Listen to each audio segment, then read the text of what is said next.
చూడండి టెంపుల్స్ చూడండి, వీళ్ళు కన్స్ట్రక్షన్ చేసిన టెంపుల్స్. సో ఫస్ట్ మనం మాట్లాడుకోవాల్సింది నగర స్టైల్, నగర శైలి. సో ఇంగ్లీష్ మీడియం వాళ్ళు నగర శైలి టెంపుల్స్ అని రాసుకోండి. గుప్తులు నిర్మించిన దేవాలయాలను రాసుకోండి హెడ్డింగ్. గుప్తులు నిర్మించిన దేవాలయాలు. సో రాసుకోండి గుప్తులు నిర్మించిన దేవాలయాలు లేదా ఆలయాలు ఎలా అయినా. సో రాసుకున్న తర్వాత ఒక పాయింట్ రాసుకోండి చెప్తాను. వీరు దేవాలయాలను లేదా ఆలయాలను, వీరు ఆలయాలను నగరా శైలిలో నిర్మించారు. నగరా శైలి ఇంగ్లీష్ మీడియం వాళ్ళు నగర స్టైల్ అని రాసుకోండి. They constructed temples in Nagara style. English medium వాళ్ళు they constructed temples in Nagara style. వీరు దేవాలయాలను నగర శైలిలో నిర్మించారు. అంటే ఇప్పుడు టెంపుల్స్ అనే భారతదేశం నిర్మించారు మొట్టమొదటిసారి, అవునా కాదా? ఈ టెంపుల్స్ నిర్మించాలంటే ఒక స్టైల్ ఆఫ్ స్ట్రక్చర్ ఉండాలి లేదా? ఇప్పుడు బిల్డింగ్ కట్టాలి, ఊరికి కట్టేస్తారా? సో ఒక్కో బిల్డింగ్ అనేది చూడండి ఒక్కో స్ట్రక్చర్లో ఉంటుంది, వాళ్ళకి తగ్గట్టుగా నిర్మించుకుంటారు. సో ఇంజనీర్స్ అనేవి డిజైన్ చేస్తారు అలా, అవునా కదా? సో కాబట్టి ఇప్పుడు మనకి సాఫ్ట్వేర్ కంపెనీస్ చూడండి చాలా డిజైన్స్ ఉంటాయి, డిఫరెంట్గా ఉంటాయి. సో అవునా కదా? ఇప్పుడు మీకు ఎస్వి యూనివర్సిటీ తెలుసా, తిరుపతిలో ఉంటుంది. ఎస్వి యూనివర్సిటీలో మనకి ఆడిటోరియం అనేది శంఖం ఉంది కదా, డమరకం ఉంది కదా. సో డమరకం షేప్లో ఉంటుంది, ఎక్కడ పిల్లర్ అనేది లేదనమాట. సో పిల్లర్ అనేది లేకుండా దాన్ని నిర్మించారు. డమరకం తెలుసు కదా మీకు, శివుడి యొక్క డమరకం ఇలా ఉంటుంది ఆడిటోరియం. ఎక్కడ ఉండేది? ఎస్వి యూనివర్సిటీలో. ఎక్కడ ఒక పిల్లర్ కూడా ఉంటుంది, దానికి పిల్లర్ అనేది లేకుండా కట్టారు. ఇంజనీరింగ్ మార్వెల్స్ అనమాట. అది తిరుపతి శ్రీ వెంకటేశ్వర యూనివర్సిటీలో ఉంటుంది ఆడిటోరియం అనమాట అది. సో ఇట్లా డిఫరెంట్ స్టైల్ ఆఫ్ ఆర్కిటెక్చర్స్ అనేవి ఉంటాయి కదా. ఇప్పుడు ఇండియాలో మొట్టమొదటిసారి టెంపుల్ ఆర్కిటెక్చర్ తీసుకొచ్చారు. వీళ్ళు తీసుకొచ్చిన స్టైల్ అనమాట. అంటే వీళ్ళే ఫస్ట్ టైం టెంపుల్స్ నిర్మించారు కాబట్టి వీళ్ళు తీసుకొచ్చినటువంటి శైలి ఏంటంటే నగర శైలి. సో నగర శైలిలో వీళ్ళు టెంపుల్స్ అనేది తీసుకొచ్చారు. సో నగర శైలిలో మనకి విమానాలు పెద్దవి ఉంటాయి. సో విమానాలు ఉంటాయి, శిఖరాలు ఉంటాయి. సో మీరు నార్త్ టెంపుల్స్ చూడండి ఇలా పెద్దగా ఉంటాయి. సో పెద్దగా ఉంటాయి మనకి, అవునా కదా? ఇలా ఉంటాయి పెద్దగా ఉంటుంది అన్నమాట. ఇలా మనకి ఎక్కువగా సాయిబాబా టెంపుల్స్ అవి చూస్తూ ఉంటాం. సో పైన పెద్దగా ఇలా ఉంటుంది. పూరి జగన్నాథ్ టెంపుల్ ఎలా ఉంటాయి చూడండి. సో డిఫరెంట్గా ఉంటాయి. మనకు అలా ఉండవు. సో గర్భగుహ తక్కువ హైట్లో ఉంటుంది. సో మనకి విమానం ఉంటుంది. సో ముందు వచ్చేసి విమానం చాలా హైట్లో ఉంటుంది. సో అరుణాచలం కావచ్చు, తిరుమల కావచ్చు, చూడండి ఇక్కడ శ్రీకాళహస్తి కావచ్చు, చాలా టెంపుల్స్ ఇక్కడ అన్నీ కూడా మనకు అలానే ఉంటాయి, అవునా కాదా? సో డిఫరెంట్ అనమాట. కాబట్టి వీళ్ళు ఉత్తర భారతదేశంలో తీసుకొచ్చిన స్టైల్ ఏంటంటే నగర స్టైల్ టెంపుల్స్ తీసుకొచ్చారు. ఇప్పుడు చూద్దాం. సో మన దేశంలోనే మొట్టమొదటి టెంపుల్ అనమాట వీళ్ళు నిర్మించింది, గుప్తులు నిర్మించిన టెంపుల్ దశావతార టెంపుల్. సో దశావతార ఆలయం. యాక్చువల్లీ ఇది ఎక్కడ ఉంటే దేవగఢ్లో ఉంటుంది. సో దేవగఢ్ ఝాన్సీ అంటారు. ఝాన్సీ అంటే యూపీలో ఉంటుంది కదా, ఉత్తరప్రదేశ్లో. సో ఉత్తరప్రదేశ్లో ఉండే ప్రాంతం అనమాట. దేవగఢ్ అని రాసుకోండి పక్కన బ్రాకెట్లో. రేపు దేవగఢ్ అని అడుగుతారు ఎగ్జామినేషన్లో, ఝాన్సీ అడగడు. సో దశావతార ఆలయము దేవగఢ్ అనమాట. దశావతార ఆలయం దేవగఢ్ రాసుకున్నారా? ఇక్కడ చూడండి, ఇమేజ్లో చూడండి, ఇదే టెంపుల్ అనమాట. సో స్టోన్ చూడండి, రెడ్ స్టాండ్ స్టోన్, మొత్తం రెడ్ కలర్లో ఉంటుంది. మనకి ఇలా ఉంటాయి టెంపుల్స్, ఇలా ఉండవు. మనది గ్రానైట్ స్టోన్. సో డిఫరెంట్గా ఉంటాయి. మనది కొంచెం ఎల్లో గ్రే కలర్లో ఉంటాయి అనమాట. అది లైట్ బూడిద కలర్లో ఉంటాయి మన స్టోన్స్. కానీ నార్త్ ఇండియాలో చాలా టెంపుల్స్ ఇలా ఉంటాయి. సో మీరు నార్త్ ఇండియా వెళ్తే ఎక్కువ చూడండి టెంపుల్స్ అన్ని కూడా ఇక్కడే ఉంటాయి. ఎందుకంటే ఆ పరిసర ప్రాంతాల్లో ఉండే స్టోన్ మొత్తం కూడా రెడ్ స్టాండ్ స్టోన్తో ఉంటాయి అనమాట. సో ఇది దశావతార టెంపుల్, మన దేశంలోనే మొట్టమొదటి టెంపుల్ అనమాట, గుప్తులు నిర్మించిన టెంపుల్. సో దశావతార రాసుకోండి అక్కడ ఆ టెంపుల్ పక్కన. ఎంతవరకు రాసుకున్న ఉత్తరప్రదేశ్ గుప్తులు నిర్మించిన మొట్టమొదటి ఆలయం. The first temple of Guptas. ఇప్పుడు బిర్లా మందిర్ ఉంది మనకి. సో బిర్లా మందిర్ చూడండి కొంచెం సౌత్ టెంపుల్ అనిపించదు మనకి. సో దాని స్ట్రక్చర్ డిఫరెంట్గా ఉంటాయి, అవునా కదా? సో అలా అనమాట, అది కొంచెం నగర స్టైల్లో అనిపిస్తుంది. ఇంకా మనకి నార్త్ టెంపుల్స్ చాలా ఉంటాయి. ఇక్కడ లకడికాపూర్లో ఆంజనేయ స్వామి టెంపుల్ ఉంటుంది. సో ఇవన్నీ నార్త్ వాళ్ళు నిర్మించినమాట, వాళ్ళ స్టైల్లో నిర్మిస్తారు. సో మన సౌత్ టెంపుల్స్ డిఫరెంట్. సో ఇట్లా టెంపుల్ ఆర్కిటెక్చర్ అనేవి 3 రకాలుగా ఉంటాయి. నగరా స్టైలు, ద్రవిడ స్టైలు. మంది మొత్తం ద్రవిడ స్టైలు, సౌత్ ఇండియా మొత్తం ద్రవిడ స్టైలు. వెసరా స్టైల్ అంటే నగరా స్టైలు, ద్రవిడ స్టైల్ రెండు మిక్స్ అయి ఉంటాయి. ఎక్కువగా మనకి కర్ణాటకలో ఉంటాయి. సో చెన్నకేశ్వర స్వామి టెంపుల్ అని ఉంటుంది, బేలూరులో ఉంటుంది. చాళుక్యాస్ నిర్మించిన టెంపుల్స్ ఉంటాయి, హలిబీడు టెంపుల్, పోయిస్లాసు చాళుక్యాస్ నిర్మించిన టెంపుల్స్ మొత్తం కూడా వెసరా స్టైల్లో ఉంటాయన్నమాట. నేను చెప్తాను తర్వాత మీకు టెంపుల్స్ యొక్క ఫీచర్స్. అంటే నగరా స్టైల్ ఎలా ఉంటుంది, వెసరా ఎలా ఉంటాయి, ద్రవిడ ఎలా ఉంటాయి అని చెప్పేసి. ఇది అర్థమైంది కదా? మొట్టమొదటి ఆలయం వచ్చేసి దశావతార టెంపుల్ దేవగఢ్లో ఉంటుంది. దేవగఢ్ అనేది ఝాన్సీ డిస్టిక్లో ఉంటుంది. మన ఝాన్సీ లక్ష్మీబాయి అంటారు కదా, ఇదే అనమాట. లక్ష్మీబాయి ఆ పేరు, ఆ పరిపాలించిన ప్రాంతం ఝాన్సీ. సో ఉత్తరప్రదేశ్లో ఉంటుంది ఝాన్సీ అనేది, ఓకేనా? సో ఇది. సో తర్వాత వచ్చేసి చూడండి, ఇక్కడ చూడండి బితర్గావ్ టెంపుల్ బ్రిక్ అనమాట, కాన్పూర్ లో ఉంటుంది. సో రాసుకోండి బితర్గావ్. సో బితర్గావ్ ఆలయం కాన్పూర్ ఉత్తరప్రదేశ్ లో ఉంటుంది. బితర్గావ్ ఆలయం కాన్పూర్ ఇది కూడా ఉత్తరప్రదేశ్ లో ఉంటుంది అనమాట. సో ఉత్తరప్రదేశ్ లో ఉంటుంది. సో ఇది కూడా వన్ టైప్ ఆఫ్ టెంపుల్ అనమాట, ఎవరు గుప్తులు నిర్మించిన టెంపుల్స్ లో. నెక్స్ట్ మనకి పార్వతీ టెంపుల్, చాలా ఇంపార్టెంట్ ఇది. సో పార్వతీ ఆలయం ఇది నచన కుతరా అని చెప్పేసి ఒక రీజన్ ఉంటుంది. ఒక రీజన్. సో ఇది మనకి మధ్యప్రదేశ్లో ఉంటుంది. సో నచన కుతరా అనే ప్రాంతం అనేది మధ్యప్రదేశ్లో ఉంటుంది. ఇక్కడ వీళ్ళు పార్వతీ టెంపుల్ తీసుకొచ్చారు. పార్వతీ టెంపుల్ నచన కుతరా మధ్యప్రదేశ్. సో కోళ్ళను పెట్టుకుని ఒక పాయింట్ రాసుకోండి ఆ టెంపుల్కి. మొదటి పంచాయతన ఇది పంచాయతన టెంపుల్ అనమాట. సో మీరు తెలుగు మీడియం వాళ్ళు అయితే ఇది రాసుకోండి, ఇంగ్లీష్ మీడియం నేను చెప్తాను. మొదటి పంచాయతన ఆలయం. సో ఫస్ట్ పంచాయతన్ టెంపుల్ ఏది? పార్వతీ దేవాలయం. సో పార్వతీ టెంపుల్ అనేది రాసుకున్న తర్వాత మొత్తం ఎంపీ వరకు కోళ్ళను పెట్టుకొని మొదటి పంచాయతన ఆలయం రాసుకోండి తెలుగు మీడియం వాళ్ళు. ఇంగ్లీష్ మీడియం వాళ్ళు ఫస్ట్ పంచాయతన్ టెంపుల్. సో పంచాయతన్ టెంపుల్ అంటే 5 ఉంటాయి, మొన్న మనం చెప్పుకున్నాం కదా. సో ఫర్ ఎగ్జాంపుల్ ఇది దేవాలయం అనుకోండి, ఇది ఫస్ట్. సో ఇది main temple. So main temple వచ్చేసి ఇది అనమాట, పార్వతీ దేవుడి టెంపుల్ ఇది. దీని చుట్టూ 4 మండపాలు ఉంటాయి, చిన్నవి. సో చిన్న మండపాలు 4 ఉంటాయి అనమాట, ఇలా ఉంటాయి. సో మీకు తెలియకుండా బొమ్మలు కూడా వేసుకోవచ్చు. సో 4 ఉంటాయి అనమాట. ఈ 4 మధ్యలో మెయిన్ గర్భగుడి ఉంటుంది. సో దీన్ని పంచాయతన్ టెంపుల్ అంటారు. సో అర్థమైందా? నార్త్ ఇండియాలో కనిపిస్తాయి మనకి బాగా, చుట్టూ మండపాల్లా ఉంటాయి, చిన్న మండపాల్లాగా ఉంటాయి అనమాట. సో మెయిన్ డైటీ ఉండేది మిడిల్లో ఉన్నటువంటి టెంపుల్ అనమాట. సో ఈ 4 వైపులా ఉంటాయి. ఈ వెనక సో బ్యాక్ సైడ్ ఇక్కడ బ్యాక్ సైడ్, ఇది front side. So front side ఉంటాయి. ఇక్కడ మెయిన్ డైటీ ఉండే గర్భగుడి ఇది అనమాట.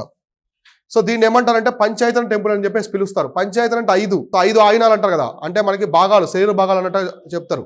సో ఇట్లా 5 ఉంటాయి అనమాట. దీన్ని మొట్టమొదటిసారి ఈ పంచాయతన స్టైల్ ఆఫ్ టెంపుల్స్ కూడా తీసుకొచ్చింది అంటే గుప్తాసే. సో ఆలయాలే కాకుండా దాంట్లో కొత్త స్టైల్ మళ్ళీ. సో పంచాయతన శైలిని కూడా ఎవరు తీసుకొచ్చారంటే గుప్తులు తీసుకొచ్చారు. సో దానికి గుర్తు ఏంటంటే Parvati temple. So Parvati temple అనేది Panchayatana temple. Next Vishnu temple. So Vishnu ఆలయం రాసుకోండి, విష్ణు ఆలయం అనేది జబల్పూర్లో ఉంటుంది. ఇది మధ్యప్రదేశ్లో ఉంటుంది ఇది కూడా. సో జబల్పూర్ కూడా మనకి మధ్యప్రదేశ్లో ఉంటుంది. జబల్పూర్. సో జబల్పూర్ ఇది కూడా మనకి మధ్యప్రదేశ్లో ఉంటుంది. సో ఇది కూడా ఎవరంటే గుప్తులు తీసుకొచ్చినటువంటి టెంపుల్ అనమాట. సో గుప్తులు నిర్మించినటువంటి టెంపుల్ జబల్పూర్లో ఉండే విష్ణు దేవాలయం. సో ఇక్కడ విష్ణు విగ్రహం ఉంటుంది, ఇలా ఉంటుంది విష్ణు విగ్రహము రెడ్ స్టాన్స్టోన్లో. అది మనకి ప్యారిస్లో ఉంది, ప్యారిస్ మ్యూజియంలో ఉంటుంది ఒకటి గుప్తులకు సంబంధించింది. ఓకేనా? సో బాగ్ కేవ్ పెయింటింగ్స్. సో బాగ్ కేవ్ అంటే బాగ్ గుహ. సో బాగ్ గుహ చిత్రాలు. సో బాగ్ గుహ చిత్రాలు బుద్ధుడే మొట్టమొదటి విగ్రహం పూజించింది. అసలు మన ఇండియాలో మానవ విగ్రహాలే బుద్ధుడు. మొట్టమొదటి మానవ విగ్రహాలు బుద్ధుడే. ఇప్పుడు మనకి దొరికిన ఎవిడెన్స్ ప్రకారం చూసుకుంటే అంతకుముందు ఎవరికి లేవు విగ్రహాలు. అంటే మనకి సింధు నాగరికతలో ఆ పశుపతి శీలు, అమ్మ తల్లి విగ్రహం అనేవి కనిపిస్తాయి కానీ సో అక్కడి నుంచి మళ్ళీ ఎక్కడ విగ్రహాలు కనిపించవు. సో వేదకాలంలో కూడా వాళ్ళు ఎవరు విగ్రహారాధన చేయలేదు. చెప్పుకున్నాం కదా, ఐడల్ వర్షిప్ ఈజ్ నాట్ అని చెప్పేసి చెప్పుకున్నాం కదా. సో ఐడల్ వర్షిప్ లేదు. సో ప్రకృతి శక్తులను పూజించేవాళ్ళు, పంచభూతాలను యజ్ఞాల ద్వారా సలా పూజించేవాళ్ళు. బుద్ధుని పూజించారు కదా, మహాయాన బుద్ధిజంలో దేవుడిగా భావిస్తారు. సో హీరాయన బుద్ధిజంలో భావించరు. ఆ బుద్ధిజమే అంటే మన దేశంలోనే మొట్టమొదటి మానవ విగ్రహాలు వచ్చిందే, మానవ ప్రతిమలు వచ్చిందే బుద్ధుడివి. రాసుకున్నారా? బాగ్ గుహ చిత్రాలు ఎక్కడ ఉంటాయంటే మధ్యప్రదేశ్లో ఉంటాయి. బాగ్ కేవ్స్, కార్లే కేవ్స్ మహారాష్ట్రలో ఉంటాయి, శాతవాహన టైంలో ఉండేవి. సో డిఫరెంట్ నేమ్స్ గుర్తుపెట్టుకోండి. స్టేట్స్ అడుగుతారు, కార్లే కేవ్స్ కోల్ అని చెప్పేసి ఎగ్జామ్ ఇస్తారు. స్టేట్స్ కూడా చూసుకోవాలి. సో అర్థమైందా? ఇవి వీళ్ళు తీసుకొచ్చిన టెంపుల్స్. కాబట్టి నగరా శైలిలో ఏముంటాయంటే శిఖరా ఉంటుంది. నగరా శైలి ఆఫ్ ఆర్కిటెక్చర్లో ఏముంటాయంటే శిఖరా ఉంటుంది. శిఖరా అంటే మెయిన్ డైటీ ఉంది కదా. సో గుడికి ముందు మనకి పైన చాలా ఎత్తులో ఉంటుంది అది, ఇలా ఉంటాయన్నమాట, ఇలా ఉంటుంది. సో నార్త్ ఇండియా విగ్రహం, నార్త్ టెంపుల్స్ ఇలా ఉంటాయి, చాలా పెద్దగా ఉంటుంది. ఇది తర్వాత చిన్నవి ఉంటాయి, ఇలా ఉంటాయి. సో మీరు చూడండి చాలా టెంపుల్స్ ఇలా ఉంటాయన్నమాట నార్త్ వాళ్ళవి. సో అర్థమైందా? సో మనది ద్రవిడ స్టైల్ ఆఫ్ ఆర్కిటెక్చర్, ఎవరిది? సౌత్ ఇండియన్స్ది. సో మనది ఎలా ఉంటుంది? సో గర్భగృహ ఇలా ఉంటుంది, సింపుల్గా ఇలా ఉంటుంది. ఇక్కడ మండపం ఉంటుంది, అవునా కాదా? సో ఇలా ఉంటుంది, మండపం ఉంటుంది. ఇక్కడ విమానం ఉంటుంది, పెద్ద విమానం ఉంటుంది. సో విమానం, ఇక్కడ ధ్వజస్తంభం ఉంటుంది. సో పెద్ద ధ్వజస్తంభం, ఇలా ఒక ఆర్కిటెక్చర్ అనమాట. అర్థమైందా? ఇది గర్భగృహ, డైటీ ఉండేది. So main deity. సో దేవుడు ఉండేది ఇక్కడ ఉంటుంది. మండపం ఉంటుంది ముందు. సో మండపం అంటే మనంతా నిలబడతాం కదా దేవుడి ముందు, మండపం ఉంటుంది. ఇక్కడ ద్వారం అంటాం కదా, మహద్వారం అంటాం మనం తెలుగులో. ఇక్కడ మహద్వారం అంటాం, పెద్దది. పైన ఉంటాయి కలశాలు ఉంటాయి పైన. సో పైన కలశాలు ఉంటాయి కదా. సో ఇలా పెద్దగా ఉంటుంది. ఇక్కడ స్టెప్స్ ఇలా ఉంటాయన్నమాట. చూసారా మీరు, ఇలా ఉంటాయి. సో ఇది తిరుమల అక్కడ ఉంటాయి కదా మనకి, ఇట్లా ఉంటాయన్నమాట. దీన్ని ఏమంటారంటే విమాన అంటారు. సో దీన్ని విమాన అంటారు, దాన్ని శిఖర అంటారు. రేపు ఎగ్జామినేషన్లో మీకు శిఖర అని అనిపిస్తే ఇది నగరా స్టైల్లో ఉంటుంది. గర్భగృహ, మండప, విమాన అంటే మనవి ఎవరి సౌత్ వాళ్ళవి. ఇలా ఉంటాయి, డిఫరెన్స్ అదే అనమాట. సో మ్యాక్సిమం ఎగ్జామ్లో అడిగేది మండపాస్ అంటే మన సౌత్కి సంబంధించినవి. అందుకే మనకి విజయనగరం టైంలో కూడా రాయి మండపాస్ అంటారు. యూపీఎస్సీ ప్రిలిమ్స్లో అడిగారు దాన్ని. రాయి మండపాస్ అనేవి దేనికి సంబంధించి, ఏ కింగ్డమ్ సంబంధించిన అంటే విజయనగరం ఎంపైర్లో ఉంటాయి. అంటే ప్రతి దేవాలయం పక్కన కళ్యాణ మండపం ఉంటుంది. సో మీరు గమనించారో లేదో, పాతకాలంలో విజయనగర టెంపుల్స్, చాళుక్య వీళ్ళు మన పల్లవాసు వీళ్ళు నిర్మించిన టెంపుల్స్, అక్కడ చూడండి ప్రతి టెంపుల్కి పక్కన కళ్యాణ మండపాలు ఉంటాయి పాతవి. సో అంటే ఆ కాన్సెప్ట్ తీసుకొచ్చింది ఎవరంటే విజయనగర రాజులు. ప్రతి దేవాలయానికి కళ్యాణ మహోత్సవం చేసేవాళ్ళు దేవుడికి అప్పట్లో. సో మనం ఇప్పుడు చేస్తారు కదా సీతారామ కళ్యాణము, వెంకటేశ్వర కళ్యాణం అని చెప్పేసి, అలాంటివి అప్పట్లో చేసేవాళ్ళు. అందుకనే దేవాలయం పక్కన కళ్యాణ మండపాలు ఎవరు తీసుకొచ్చారంటే విజయనగర సామ్రాజ్య రాజులు. సో అట్లా అనమాట. కాబట్టి దీన్ని ఏమంటారంటే శిఖర అంటారు. సో నగరా స్టైల్లో శిఖర అంటారు, సౌత్ స్టైల్లో విమాన అంటారు. సో విమాన అని చెప్పేసి పిలుస్తారు. ఇలా ఉంటాయన్నమాట. సో కాబట్టి రాసుకోండి, నగర శైలి అని రాసుకోండి, నగర శైలి. సో కింద మీరు నగర శైలి అని రాసుకోండి, నగర శైలి. సో నగర శైలి అని ఇట్లా రాసుకోండి, సబ్ హెడ్డింగ్ పెట్టుకోండి. రాసుకున్నారా నగర శైలి? సో నగర శైలి అంటే కింద పాయింట్స్ పెట్టి రాసుకోండి, పాయింట్స్ లా రాసుకోండి. ఉత్తర భారత ఆలయ నిర్మాణ శైలి అని రాసుకోండి. ఉత్తర భారత ఆలయ నిర్మాణ శైలి. ఇప్పుడు రాముని మందిరం ఉంది అయోధ్యలో, నగర స్టైల్ ఎలా ఉంటుంది? అది స్టెప్స్గా ఉంటుందా లేదా? ఫస్ట్ కిందకు ఉంటుంది, తర్వాత ఒక స్టెప్స్ ఉంటుంది, పైన ఇంకోటి ఉంటుంది. సో పైన డైటీ ఉంటారు. మీరు ఇప్పుడు రాముడి విగ్రహం ఎలా మనకి లైటింగ్స్ వేసి బాగా కనిపిస్తాడా లేదా? కానీ మనకు అలా సౌత్ ఎలా ఉంటుందా? ఓన్లీ దీపాల వెలుగులోనే దేవుడు ఉంటాడు. ఇప్పుడు వెంకటేశ్వర స్వామి ఉన్నాడు తిరుమలలో, చూసారా? సో మనకు ఆయన బాగా కనిపిస్తాడా? కంప్లీట్గా ఉండదు, దీపాలు పెట్టి దీపాల వెలుగులో కనిపిస్తాడు. అంటే మన సౌత్ ఇండియాస్లో ఎలక్ట్రికల్ బల్బ్స్ అనేవి యూస్ చేయరనమాట. ఎక్కడ కూడా గర్భగృహాల్లో ఓన్లీ దీపాలు మాత్రమే పెడతారు, దీప వెలుగులోనే ఉంటారు. అందుకే మనకి సౌత్ ఇండియాస్లో గాడ్స్ అనేవాళ్ళు చాలా గంభీరంగా భయంగా అనిపిస్తారు ఎక్కువ. కానీ నార్త్లో అలా ఉండదు. సో మొత్తం లైట్స్ అన్ని వేసి దేవుడు అంతా కనిపించేలా, అంటే వాళ్ళు ఎక్కువ పబ్లిక్గా చూపిస్తారు దేవుడిని. ఇప్పుడు శ్రీరాముడు ఉన్నాడు, విగ్రహం పెట్టారు మొన్న, చూడండి మనకి ఎంత క్లారిటీ కనిపిస్తుందో, ఇమేజెస్ కానీ మొత్తం చుట్టుపక్కల మొత్తం కనిపిస్తుంది. కానీ తిరుమల అలా కనిపించదు. సో శ్రీకాళహస్తి కానీ అన్నీ కూడా విద్యుత్ బల్బులు ఉపయోగించడం అనమాట, దీపాల వెలుగే ఉంటుంది. సో ఇటువంటి డిఫరెన్సెస్ చాలా ఉంటాయి. సో కాబట్టి నగర శైలి అనేది ఉత్తర భారత ఆలయ నిర్మాణ శైలి.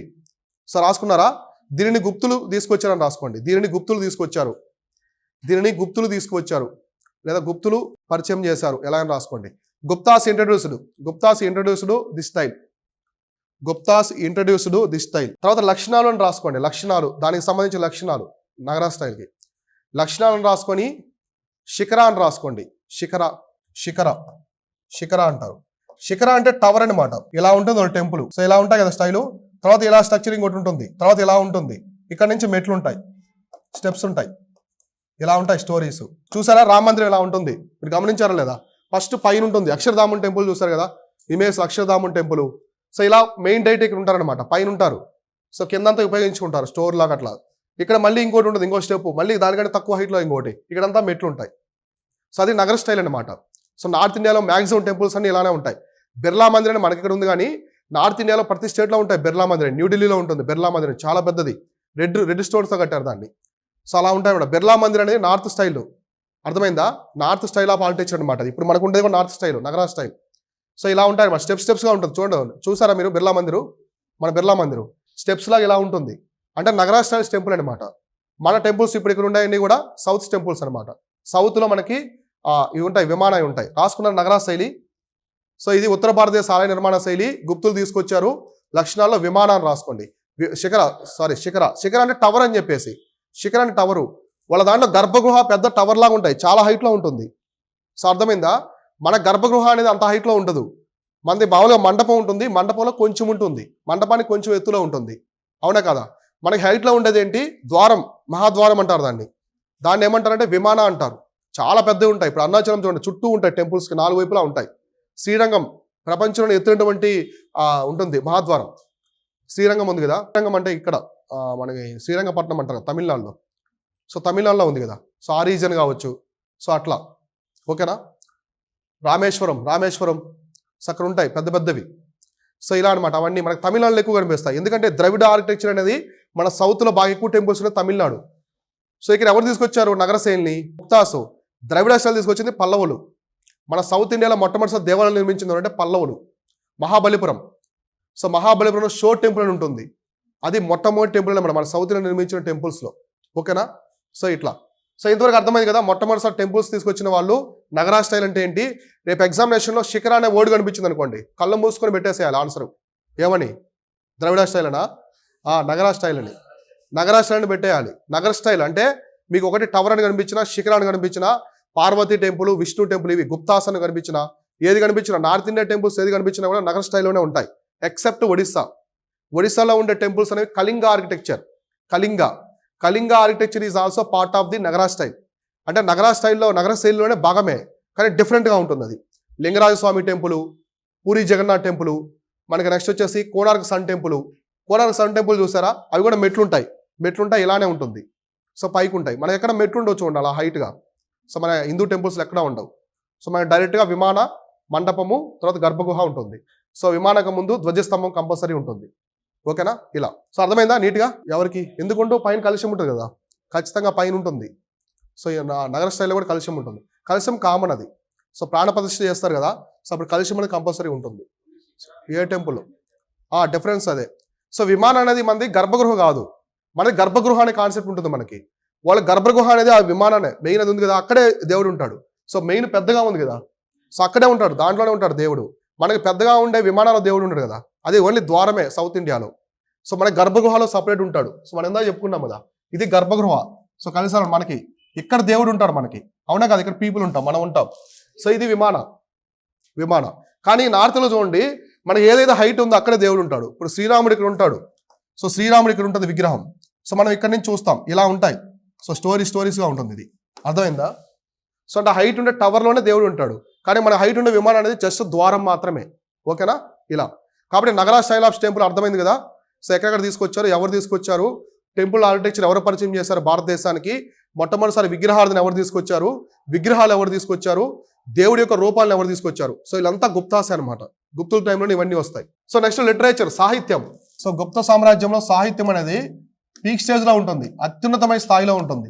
ఈవెన్ మన శ్రీకృష్ణ దేవుళ్ళ కంటే పెద్ద మొత్తంలో ఉంటుంది. ఇంకా సాహిత్యం అనేది ఇంకా ఎక్కువ డెవలప్ అయింది అప్పట్లో. సో సాహిత్యం. సో మనం ఏం చెప్పుకున్నాము, గుప్త సామ్రాజ్యంలో జరిగిన కాలం అనేది స్వర్ణయుగం అని చెప్పుకున్నాం, అవునా కదా. స్వర్ణయుగం దేనికంటే కళలు అలానే సాహిత్యానికి. సో కళలు సాహిత్యమే కాదు, మొత్తం గుప్తుల యొక్క యుగాన్ని స్వర్ణయుగం అంటారు భారతదేశ చరిత్రలో. భారతదేశ చరిత్రలోనే స్వర్ణయుగం అనేది గుప్త యొక్క సామ్రాజ్యం, గుప్తుల యొక్క కళని స్వర్ణయుగం అంటారు. అంటే ఒక కళలు సాహిత్యమే కాకుండా మనకి సైన్స్ అండ్ టెక్నాలజీ కావచ్చు, ఇంకా మనకి ఆర్కిటెక్చర్ నిర్మాణాలు కావచ్చు, అన్నిట్లో కూడా అభివృద్ధి అనేది ఎక్కువ ఉన్నది అనమాట టైంలో. సో కళలు నిర్మాణ సాహిత్యానికి కూడా స్వర్ణయుగం అని పిలుస్తారు గుప్తా పీరియడ్ని. సో ఎందుకు పిలిచారు? సో స్వర్ణయుగం అని పిలిచారంటే ఖచ్చితంగా ఆడేదో హ్యాపీయెస్ట్ థింగ్ అనేది ఉంటుంది కదా. స్వర్ణం గోల్డెన్ ఏజ్ అంటే చాలా డెవలప్ అయిందని అర్థం. సో వీళ్ళ టైంలో మనం చూసుకుంటే నవరత్నాస్ అని చెప్పాను కదా. సో నవరత్నాస్ అనేవాళ్ళు ఎవరి టైంలో ఉంటారు, చంద్రగుప్త 2 అనమాట. విక్రమాదిత్య కాలంలో నవరత్నాలు ఉంటారు. కాబట్టి పాయింట్ రాసుకోండి, చంద్రగుప్త 2 రెండవ చంద్రగుప్తుని ఆస్థానంలో.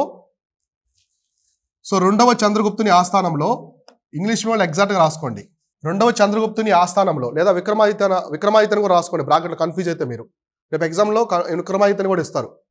సో రెండవ చంద్రగుప్తుని ఆస్థానంలో నవరత్నాలు. సో నవరత్నాలు అనే దానికి ఆన్లైన్ చేసుకోండి, ఆన్లైన్ లేదా డబుల్ కొటేషన్ పెట్టుకోండి. సో నవరత్నాలు అనే 9 మంది ఆస్థాన కవులను రాసుకోండి సరిపోద్ది. 9 ఆస్థాన ప్రముఖులను రాసుకోండి, కవులు లేదా ప్రముఖులు ఉండేవారు. 9 మంది ఆస్థాన ప్రముఖులు ఉండేవారు. రాసుకున్నారా? సో వాళ్ళని నవరత్నాస్ అని పిలుస్తారు. నవరత్నాలు అంటారు తెలుగులో నవరత్నాలు అని చెప్పేసి పిలుస్తారు. మనకు 9 జెమ్స్ ఉంటాయి కదా. సో ముత్యము, పగడము, ఇలా అట్లా 9 రకాల ప్రముఖులు అనేవాళ్ళు వీళ్ళ ఆస్థానంలో ఉండేవాళ్ళు. ఎవరి ఆస్థానంలో? చంద్రగుప్తుడు 2 అనమాట. మీకు ఎగ్జామినేషన్లో తెలుగు మీడియం వాళ్ళకి రెండవ చంద్రగుప్తుడు అని ఇస్తారు, గుర్తుపెట్టుకోండి. చంద్రగుప్త 2, అశోక 2 అని ఇవ్వరు పక్కన. రెండవ చంద్రగుప్తుడు, మూడవ పులోమామి అట్లా ఇస్తారు పేర్లు. ఓకేనా? సో కాబట్టి రెండవ చంద్రగుప్తుడు అయినటువంటి విక్రమాదిత్య. సో ఆయన పేరేంటి, ఇంకో పేరు విక్రమాదిత్య అంటారు. ఉజ్జయిని రాజు అంటారు. సో ఉజ్జయిని రాజునే అనమాట. సో ఉజ్జయిని కేంద్రంగా చేసుకొని పరిపాలిస్తాడు. ఓకేనా? గుప్త సామ్రాజ్యంలో ప్రధాన కేంద్రం ఎక్కువగా మనకి ఏమంటాయి, పాటలీపుత్ర రీజన్స్ ఉంటాయి. కానీ ఇతను ఉజ్జయినే రాజధానిగా చేసుకుని పరిపాలిస్తాడు. సో ఉజ్జయిని ప్రధాన కేంద్రంగా ఉంటుంది ఇక్కడ. సో కాబట్టి ఇతని టైంలో ఉన్నటువంటి పర్టికులర్ ఫీల్డ్స్ అనమాట, అంటే వివిధ విభాగాలకు సంబంధించిన వాళ్ళు వీళ్ళు. అందరూ కవులు కాదు. సో అందరూ కవులు కాదు అలా అని చెప్పేసి అందరూ విజ్ఞానానికి సంబంధించిన వాళ్ళు కాదు. ఇంద్రజాలం, సో గార్డీకి సంబంధించిన వాళ్ళు ఉంటారు, వైద్యానికి సంబంధించిన వాళ్ళు ఉంటారు, గ్రామరు అంటే లెక్సికోగ్రాఫర్ అంటారు కదా, నిఘంటువు తయారు చేసే వాళ్ళు ఉంటారు, వ్యాకరణం గ్రామర్కి సంబంధించిన వ్యక్తులు ఉంటారు, ఇలా కళలకు అన్ని కళలకు సంబంధించిన వాళ్ళు ఉంటారనమాట. సో కాబట్టి వాళ్ళని నవరత్నాలు అని చెప్పేసి డిఫరెంట్గా పిలుస్తారు. అయితే మీరు ఎగ్జామినేషన్లో హిస్టరీ ప్రకారం కన్ఫ్యూజ్ అయ్యే ఒక ఛాన్స్ ఉంది. సో మనకి అక్బర్ కోర్టులో ఉండే వాళ్ళు కూడా నవరత్నాస్ అంటారు, అక్బర్ ఆస్థానంలో ఉండే వాళ్ళని కూడా. సో అక్బర్ యొక్క ఆస్థానంలో కూడా 9 మంది ఉంటారు ఇస్లాంకి సంబంధించిన వ్యక్తులు, వాళ్ళలో కూడా ఉంటారనమాట, వాళ్ళు కూడా నవరత్నాస్ అంటారు. మరి అష్ట దిగ్గజాలు అంటే శ్రీకృష్ణదేవరాయల ఆస్థానంలో ఉండేవాళ్ళు 8 మంది ఉంటారు. సేమ్ ఇలానే అల్లసాని పెద్దన, గంట సింగన, నంది తిమ్మన ఇలా ఉంటారన్నమాట. 8 మంది కవులు ఉంటారు. అష్ట దిగ్గజాలు అనేవాళ్ళు ఎక్కడ ఉంటారంటే శ్రీకృష్ణదేవరాయల యొక్క ఆస్థానంలో ఉంటారు. శ్రీకృష్ణదేవరాయల యొక్క ఆస్థానాన్ని భువన విజయం అంటారు, భువన విజయం. సో భువన విజయంలో ఉండే 8 మంది కవుల్ని అష్ట దిగ్గజాలు అంటారు. జస్ట్ గుర్తుపెట్టుకోండి, తర్వాత చెప్తాను. అష్ట ప్రధాన్స్, సో అష్ట ప్రధానులు అంటే 8 మంది మంత్రులు అని చెప్పేసి, మంత్రులు వీళ్ళు శివాజీ ఆస్థానంలో ఉంటారు. సో ఛత్రపతి శివాజీ మహారాజ్ యొక్క ఆస్థానంలో ఉండేవాళ్ళు అష్ట ప్రధాన్స్, 8 మంది మంత్రులు. నవరత్నాలు వచ్చేసి విక్రమాదిత్య టైంలో ఉంటారు, అక్బర్ టైంలో కూడా ఉంటారు. ఓకేనా? సో అష్ట దిగ్గజాస్ అనేవాళ్ళు 8 మంది మంత్రులు, ఓన్లీ శ్రీకృష్ణదేవరాయల ఆస్థానంలో ఉంటారు. ఇది డిఫరెన్స్ ముగ్గురికి సంబంధించి. సో కాబట్టి ఈ నవరత్నాలు అనేవాళ్ళు డిఫరెంట్ విభాగాలకు సంబంధించిన వాళ్ళు, వివిధ విభాగాలు అనమాట. సో ఏమేమి ఉంటాయంటే అన్ని రకాల విభాగాలు ఉంటాయి. ఖగోళ శాస్త్రానికి సంబంధించి, అంతరిక్షానికి సంబంధించి కావచ్చు, వైద్యానికి, సాహిత్యానికి, గ్రామర్కి, వ్యాకరణానికి కావచ్చు, అన్నిటికి సంబంధించి ఉంటారనమాట. సో ఇక్కడ మనం చూసుకుంటే వీళ్ళ టైంలో మేజర్గా డెవలప్ అయినటువంటి సాహిత్యం గ్రంథాలు ఉంటాయి కదా, ఎటువంటి గ్రంథాలు మేజర్గా డెవలప్ అయ్యాయి. సో గ్రంథాలు అని రాసుకోండి, సో గ్రంథాలు పురాణాలను రాసుకోండి జస్ట్. సో సాహిత్యానికి సంబంధించి ఎటువంటి డెవలప్ అయ్యాయి. సో ఫస్ట్ వచ్చేసి ధర్మశాస్త్రాస్ అనమాట, ధర్మశాస్త్రాస్ అనే బుక్స్ వచ్చాయి అప్పట్లో వీళ్ళ టైంలో. ధర్మశాస్త్రాలు అని రాసుకోండి తెలుగు మీడియం వాళ్ళు. సో ధర్మశాస్త్రాలు. Next Narada Smriti, so Narada Smriti, Vishnu Smriti, Brihaspati Smriti. Next portions of Ramayana and Mahabharata, అంటే మనకి రామాయణ మహాభారత భాగాలు, మహాభారతంలోని కొన్ని భాగాలు. సో ఇవన్నీ అప్పుడు రాశారనమాట. ఇవన్నీ కూడా ఆ టైంలో ఉన్నాయి. అంటే మనకి రామాయణ మహాభారతం వేదవ్యాసుడు వాల్మీకి రాసుంటారు, వీళ్ళు కొన్ని భాగాన్ని మళ్ళీ నీట్గా రాసుకుంటారు అనమాట, మళ్ళీ రాసుకుంటారు. సో కాబట్టి వీళ్ళ టైంలో ఇవన్నీ రాస్తారనమాట. ధర్మశాస్త్రాలు అంటే ఏంటంటే లా అండ్ జస్టిస్ని ఫాలో అయ్యాయి, ఎటువంటి శిక్షలు వేయాలి. సో మనకి బాహుబలి తీసుకొస్తారు కదా, ఆయన అడుగుతారు కదా ఎవరిని, పురోహితుడిని, రమ్యకృష్ణ అడుగుతుంది కదా శివగామి, ఎటువంటి శిక్ష వేయాలని చెప్పేసి. సో అలా అప్పట్లో పురోహితులు ఉండేవాళ్ళు అనమాట. ఆ రాజ్యానికి సంబంధించి కొన్ని బుక్స్ ఫాలో అయ్యేవాళ్ళు. సో ఇప్పుడు మనకి లా బుక్ ఫాలో అవుతారు, జడ్జెస్ ఏం ఫాలో అవుతారు, ఇండియన్ పీనల్ కోడ్ని ఫాలో అవుతారు. సో బట్ బ్రిటిష్ టైం నుంచి ఉంది అది, దాని ఎటువంటి శిక్షలు వేయాలి, దేనికి ఎటువంటి సంబంధించి అన్నీ ఉంటాయన్నమాట. అలా ధర్మశాస్త్రాస్ అనే బుక్ ఉండేది అనమాట. సో ఇందులో లా అండ్ జస్టిస్కి సంబంధించి ఎటువంటి శిక్షలు వేయాలి మొత్తం కూడా ఉండేది. సో మనకి శిక్షలు అనేవి డిఫరెంట్ ఉంటాయన్నమాట. ఇప్పుడు అజాత శత్రువు అశోకు టైంలో విపరీతమైన మరణశిక్షలు ఉండేది, మరణశిక్షలు అనేవి ఎక్కువ ఉండేవి అనమాట. కౌటిల్య కూడా చెప్పాడు కదా, సివిల్ కేసెస్, క్రిమినల్ కేసెస్ ఉండేవి. సివిల్కి జస్ట్ జరిమానా మాత్రం విధించి చిన్న వాటికి, అదే క్రిమినల్కి సంబంధించినటువంటి అభియోగాలు ఉంటే అతనికి మరణశిక్ష విధించేవాళ్ళు. సో అర్థమైందా? ఈ శిక్షలు అనేవి చాలా ఎక్కువ ఉంటాయన్నమాట అప్పట్లో. మన చంద్రగిరి, విజయనగర సామ్రాజ్యంలో కూడా పెద్ద మొత్తంలో ఉండేది. ఎక్కువ అప్పట్లో రాజులు ఉరిశిక్షలు వేసేవాళ్ళు, అంటే మరణదండం చేసేవాళ్ళు ఎక్కువ పెద్ద క్రైమ్స్ చేసిన వాళ్ళకి. మీకు అల్లావుద్దీన్ ఖిల్జీ టైంలో అయితే చర్మం అనేది ఒలిచిస్తారు బతికుండగానే. సో కొంతమంది హిందూ రాజులు ఇస్లాంని స్వీకరించుకుంటే చర్మాన్ని ఒలిపించేవాళ్ళు అనమాట బ్రతికుండగానే. నెక్స్ట్ వాళ్ళని తలలు నరికి కోటగుమ్మాలకి ఆలదీసేవాళ్ళు అనమాట. అందువల్ల కాకతీయ టైంలో గణపతి దేవుని తీసుకెళ్తారు కదా, ప్రతాపరుద్రుని ఎవరినో చివరి వ్యక్తిని తీసుకెళ్ళిన తర్వాత అతను ఆ బాధను భరించాలని చెప్పేసి నర్మదా దూకి చనిపోతాడు, ఎవరు, కాకతీయ రాజు. సో అక్కడితో కాకతీయ రాజు అనేది ఎండిపోయింది. చాలా మంది హిందూ కింగ్స్ అల్లావుద్దీన్ ఖిల్జీ టైంలో భయపడి జాయిన్ అయిపోతారు ఇస్లాంలో. మాస్ కన్వర్సేషన్ జరుగుతుంది అల్లావుద్దీన్ ఖిల్జీ, ఔరంగజేబు టైంలో. సో అల్లావుద్దీన్ ఖిల్జీ అతను అగ్రెసివ్ రూలర్ అనమాట. శిక్షలు అనేవి అంత ఘోరంగా ఉంటాయి. సో చాలా మంది భయపడతారు. సో తలలో కోటగుమ్మాలకు వేలదీయడము, బ్రతికుండగానే చర్మం వలడము, ఇటువంటి పనులు చేపిస్తారనమాట. సో అంత అగ్రెసివ్గా శిక్షనే ఉంటాయి. సో కొన్ని రాజులైతే శరీర భాగాలను నరకడం కానీ, పెద్ద తప్పులు చేసినప్పుడు సో మరణశిక్ష విధించడము, ఉరిదీయడం కానీ ఇట్లాంటివి ఎక్కువ ఉంటాయన్నమాట. సో అర్థమైందా? కాబట్టి ఆ ధర్మశాస్త్రాన్ని ఫాలో అయ్యేవాళ్ళు వీళ్ళు. సో లా అండ్ జస్టిస్ ఇట్లాంటివి. తర్వాత మనకి నారద స్మృతి, విష్ణు స్మృతి, అంటే విష్ణువుకి సంబంధించినటువంటి స్మృతి, అంటే వాళ్ళ గురించి ఉంటాయి కదా, విష్ణు పురాణం అంటారు కదా, అట్లా అనమాట. నెక్స్ట్ బృహస్పతి అంటే గురుగ్రహం, గురువు ఉన్నాడు కదా. సో గురువు అందరికీ, దేవుళ్ళందరికీ గురువు అంటారు, మొత్తం గ్రహాలన్నిటికీ గురువు అంటారు ఎవరిని, గురుగ్రహాన్ని. సో గురువు అంటే బృహస్పతి అని చెప్పేసి. సో నెక్స్ట్ రామాయణ మహాభారతంలో కొన్ని భాగాలు కూడా వీళ్ళు రాసుకుంటారు మళ్ళీ. సో వాల్మీకి రామాయణము, మనకి మహాభారతమే కాకుండా మనకి మొల్ల రామాయణం అంటారు ఇక్కడ తెలుగులో. సో మొల్ల రామాయణము, సో డిఫరెంట్ పేర్లు రాసుకుంటారు. సో తమిళ రామాయణం అని సపరేట్ ఉంటుంది. సో వాళ్ళు రాసుకుంటారు, ఎవరి వర్షన్స్ వాళ్ళు రాశారు రామాయణం అనేది. సో కానీ ఒరిజినల్ మాత్రం వాల్మీకి రామాయణం, అది ఒరిజినల్ వర్షన్ అనమాట. ఓకేనా. మహాభారతం వచ్చేసి ఎవరు రాశారు? వేదవ్యాసుడు. సో వేదవ్యాసుడు రాసింది ఒరిజినల్ వర్షన్ అనమాట. దాన్ని రిమైనింగ్ వాళ్ళు తర్వాత వచ్చే కొద్దీ వాళ్ళకి తగ్గట్టు రాసుకున్నారు. అర్థమైందా? సో ఇట్లా అనమాట, డిఫరెంట్గా ఉంటాయి. సో నెక్స్ట్ మనం చూసుకుంటే most of the literature development during the Sanskrit language. So అవునా కాదా? గుప్తుల యొక్క ప్రధాన భాష ఏంటి? సంస్కృతం. మీకు గుర్తుందో లేదో నేను చెప్పాను, కుషాన్స్ గుర్తొచ్చారా? ఫోన్ చేశారా నీకు? బాగా హుషారుగా ఉన్నావు కుషాన్స్ అంటే. కుషాణులకు ముందు మొత్తం ఏ లాంగ్వేజ్ ఉంటుంది? ప్రాకృతం ఉంటుంది. సో ప్రాకృతం ఉంటుంది, తర్వాత వచ్చేసి సాంస్క్రిట్ ఉంటుంది. కాబట్టి ఇక్కడ నుంచి సంస్కృతం లాంగ్వేజ్ అనేది బాగా ఫాలో అవుతారు. గుర్తుపెట్టుకోండి, కుషాన్స్ అనేవాళ్ళు ఒక టర్నింగ్ పాయింట్ సో లాంగ్వేజ్కి సంబంధించి. సో ముందు మొత్తం ఎవరు ఉంటారు? ముందు మొత్తం ప్రాకృతమే ఉంటుంది. శాస్త్రాలు కావచ్చు, వాళ్ళు రాసే గ్రంథాలు మొత్తం కూడా కుషాణుల దగ్గర నుంచి సంస్కృతం కనిపిస్తుంది బాగా చరిత్రలో మనకి ఎక్కువగా. అంటే ఇప్పుడు కుషాణుల తర్వాత వచ్చిన గుప్తులు కావచ్చు, హర్షవర్ధున, అందరూ కూడా ఎక్కువగా ఏ లాంగ్వేజ్ ఫాలో అవుతారంటే సంస్కృతం. ఈవెన్ మన తెలుగు స్టేట్స్లో కూడా మనకి ఎక్కువగా కాకతీయ కింగ్డమ్ కావచ్చు, రెడ్డి రాజులు కావచ్చు, విష్ణుకుండినీసు, ఇక్ష్వాకులు, అందరూ కూడా ఏ భాషను ఫాలో అవుతారంటే మన ఏపీలో కూడా, ఇక్కడ కూడా తెలంగాణ ఈ రాజ్యంలో కూడా మనకి ఏపీలో కూడా ఎక్కువగా ఇవే ఉంటాయన్నమాట. సాంస్క్రిట్ లాంగ్వేజ్ ఫాలో అవుతారు. ఈవెన్ రెడ్డి కింగ్డమ్ కూడా, సో రెడ్డి రాజులు కూడా సంస్కృతం మాట్లాడేది. తెలుగు అనేది లేదు అప్పట్లో. తెలుగు ఉన్నది, ప్రోత్సహించారు, కానీ ప్రధాన భాష మాత్రం సంస్కృతమే అనమాట. సో రేనాటి చోడులు వచ్చిన తర్వాత మొట్టమొదటిసారి తెలుగుని ప్రధాన భాషగా చేసుకుంటారు, రాజభాషగా చేసుకుంటారు. ఇప్పుడు కడప జిల్లా కమలాపురం ఉంది కదా, సో కమలాపురం తాలూకానే రాజధాని అనమాట. వాళ్ళకి పెద్దచ్చపల్లి అని పిలిచేవాళ్ళు రేనాటి చోడులు, పెద్దచ్చపల్లి అంటారు దాన్ని. సో దాన్ని రాజధానిగా చేసుకుని చిత్తూరు, అనంతపూరు, కడప ప్రాంతాలని పరిపాలించారు రేనాటి చోడులని. వాళ్ళు మొట్టమొదటిసారి ప్రధాన భాష ఏదంటే అదే అనమాట, తెలుగు. సో అక్కడి నుంచి తెలుగు అనేది ఎవల్యూషన్ అయింది. శ్రీకృష్ణదేవరాయల టైంకి వచ్చేసరికి, శ్రీకృష్ణదేవరాయల టైము రెడ్డి కింగ్డమ్ తర్వాత వస్తుంది, ప్యారల్గా ఉంటుంది. ఆ టైంలో చాలా వరకు డెవలప్ చేస్తారు. అర్థమైందా? సో అట్లా ఈ తెలుగు సాంస్క్రిట్ లాంగ్వేజ్ అనేది కుషాణుల తర్వాత ప్రాముఖ్యత సంతరించుకున్నది అనమాట.